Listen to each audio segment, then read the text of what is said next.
Hi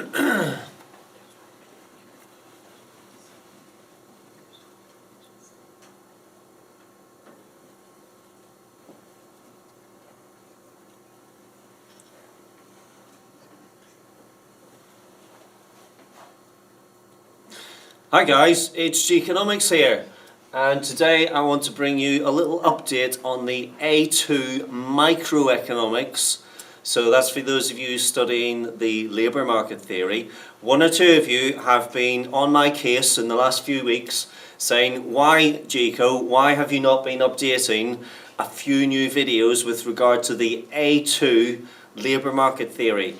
And I do apologise for that, but I've just been snowed under, a little bit busy and difficult to get around to this. But today, ladies and gentlemen, I want to carry on. You'll recall from the previous playlist for A2 Micro, the previous video was the perfectly competitive market with regard to the derivation of the quantity of labour and the wage rate. And so today we're moving on to, as you can see here, we're moving on to the Monopsonist. Not to be confused with the monopolist, we're moving on to the Monopsonist. And the whole notion of how a wage is determined not in a perfectly competitive market, but in an imperfectly competitive market. So, without further ado, ladies and gents, let's get to it. So, we're looking at the Monopsonist. As you can see here, the first thing obviously that you need to learn is that the Monopsonist is a single buyer of labour. Now, please do not confuse this. I see this so often in the summer in the exams on the A2 scripts where candidates are asked a question about monopsony and then they write about monopoly. Oh, that is terrible. Monopsony, a single buyer of labour, that's labour market theory. Monopoly, of course, as you well know, is this scenario here.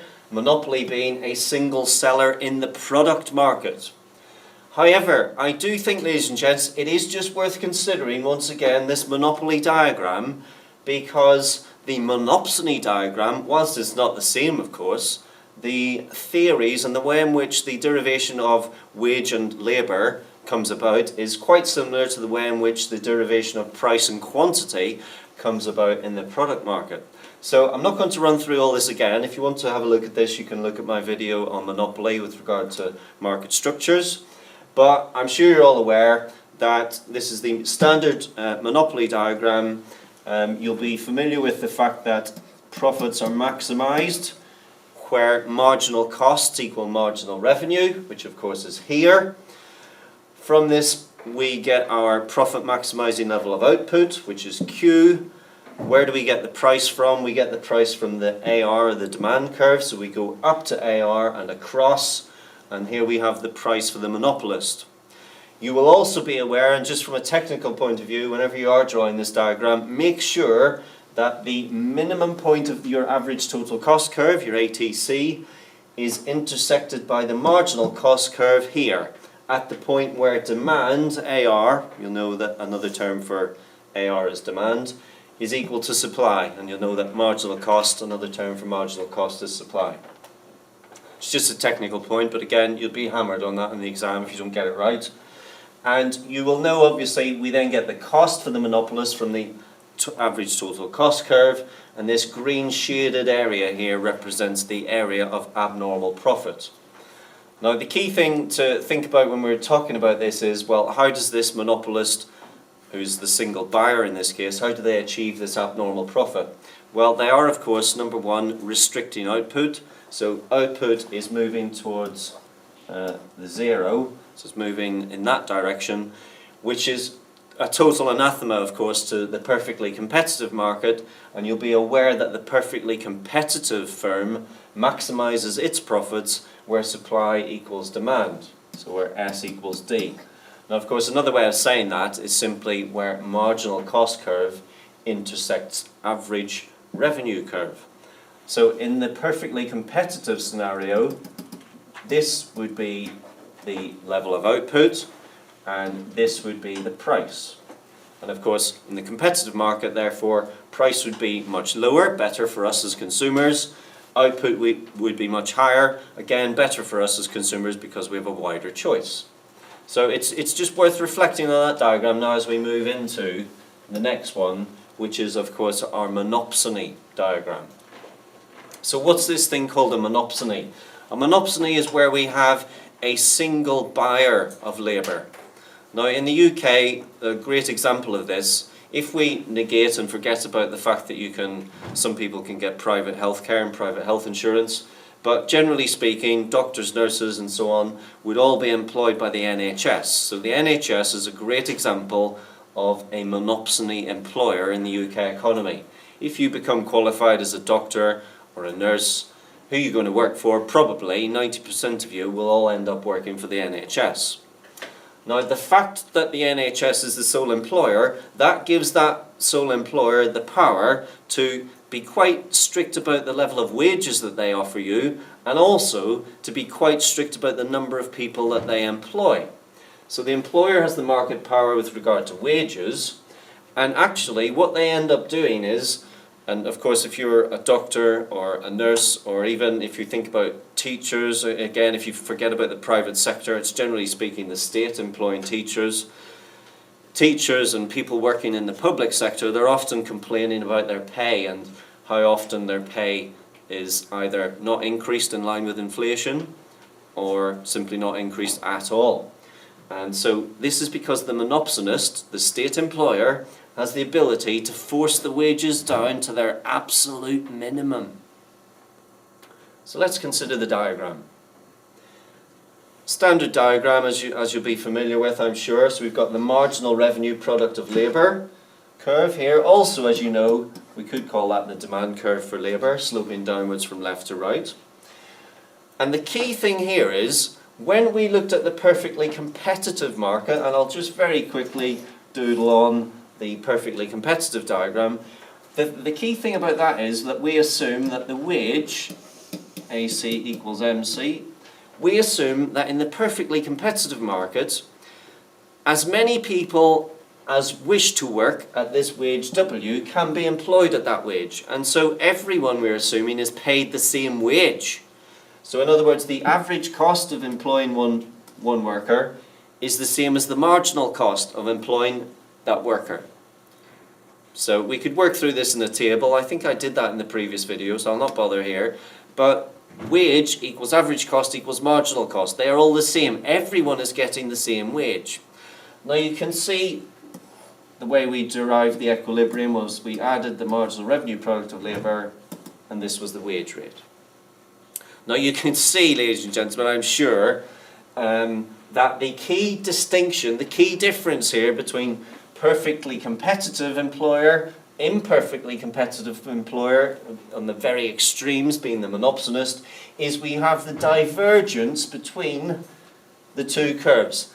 Average and marginal, ladies and gentlemen, average and marginal costs, whilst they're the one and the same in perfectly competitive markets, they are diverging in the imperfectly competitive market. And this is what gives the monopsonist the ability, A, to sort of go to profit maximizer, but then B, to reduce wages to their minimum. So why is that? Well, let's think about it. Let's think about this.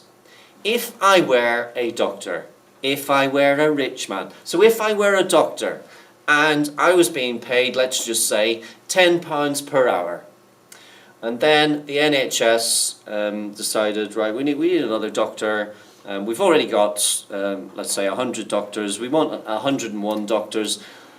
And the labour market was tight. So by tight, we mean there's a shortage. Now, in order to attract labour into markets where there are shortages, what do? You offer them a higher wage. So rather than £10 an hour, you might say, okay, we'll pay you £11 an hour. We'll give you a 10% rise per hour. So that person comes in on £11 per hour. But of course, you couldn't just pay that 101st person £11 per hour, because there would be uproar in the NHS by the other 100 doctors who were only getting £10 per hour. They'd be pointing, they'd be saying, hey, why am I getting £10 per hour and you're getting 11? And so as a consequence, not only do you have to pay that extra £1 to your 101st worker, you've got to pay it to all 100 other workers.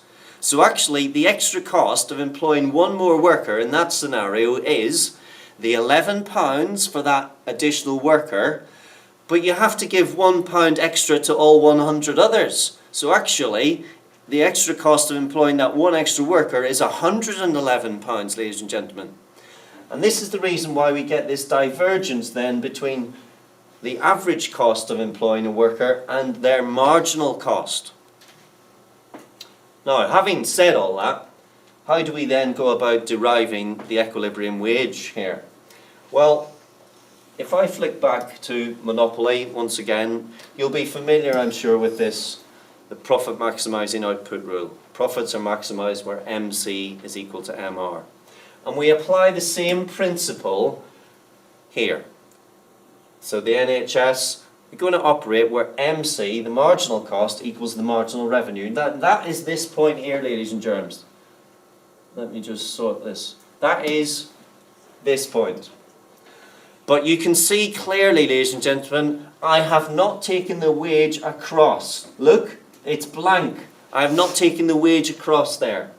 And the reason for that is because the monopsonist, they will not want to pay this wage, this very exorbitant and extortionate wage.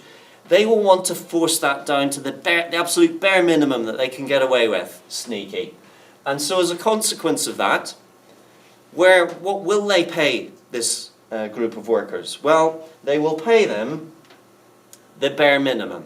Now the bare minimum that these workers, that this quantity of workers will work for, so Q mon, is shown by the supply curve of labour, also called the average cost curve of labour. And so we take a point from here down. When it then touches the supply curve of labour, we know that all these workers from here up, they will all supply their labour up to this point for a wage of W mon, so the monopsonist wage. And that, ladies and gentlemen, is how we derive the monopsonist wage and the monopsonist level of employment. And again, just by point of comparison to finish, we compared perfect competition on this diagram. We saw that price would be lower and output higher. We can do exactly the same, ladies and gentlemen, on this diagram. So in the exam, if you're asked to compare structures, you can do all this on one diagram. You don't need two separate ones.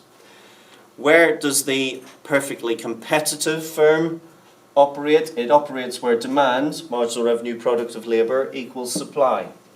Where is that on this diagram, ladies and gentlemen? It's here, right there, right there. So in a perfectly competitive market, where demand equals supply, demand, the wage would be WPC, perfectly competitive wage, and the level of employment would be QPC, the perfectly competitive level of employment. And as you can see, the wage would be higher, and the level of employment would be higher also.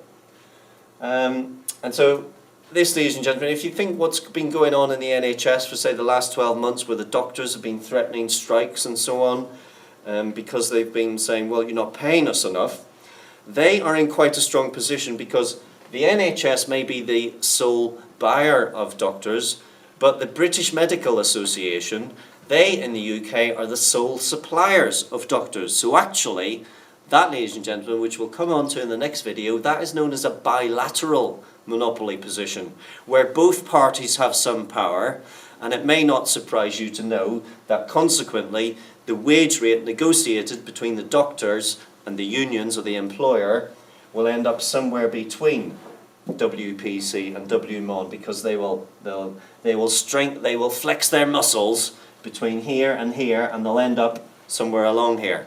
If the BMA are stronger, it'll go further this way.